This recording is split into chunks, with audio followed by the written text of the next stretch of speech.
we're gonna cut this. And because the cake tends to have a little bit of curvature at the sides, if you're going to cut off of the sides, you want to cut from both sides, not just one. Otherwise, you're going to have height on one side and not on the other, and it just doesn't work out so good. You can turn this out onto another surface if you want the top side up when you're cutting, but it doesn't really make any difference to me. So,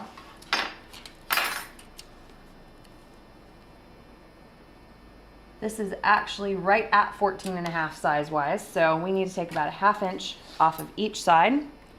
And I'm just gonna eyeball it. Do what you're comfortable with. If you want to measure it to feel better, that's okay.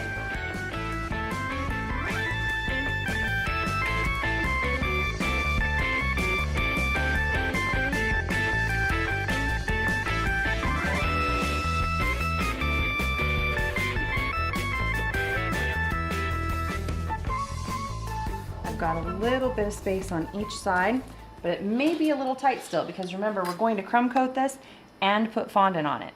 So I'm going to take a little bit more off. It's much easier to cut more off than it is to try and build it up if you take off too much. So cut a tiny bit at a time because you can always cut more. Now I recommend that you use something that's got a nice crumb texture to it, that's going to be a little more sturdy. Something that's got a little more of a pound cake texture is always better for carving. And we'll check. Now we've got a little room on each side. We've got about 10.5 inches and we need to take it down to 8. So that means a little over 1 inch on each side.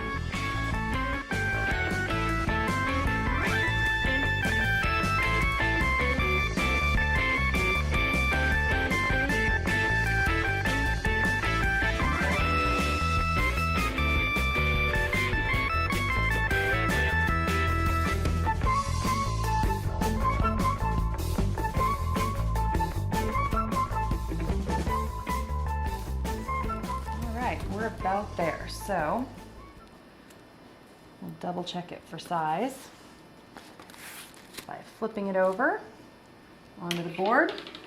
Make sure you've got a little bit on each side where you're going to put your icing and fondant. And I've decided that while we have enough on this side and this side, we're still a little bit tight right here. So we're going to cut a little bit more off of one side.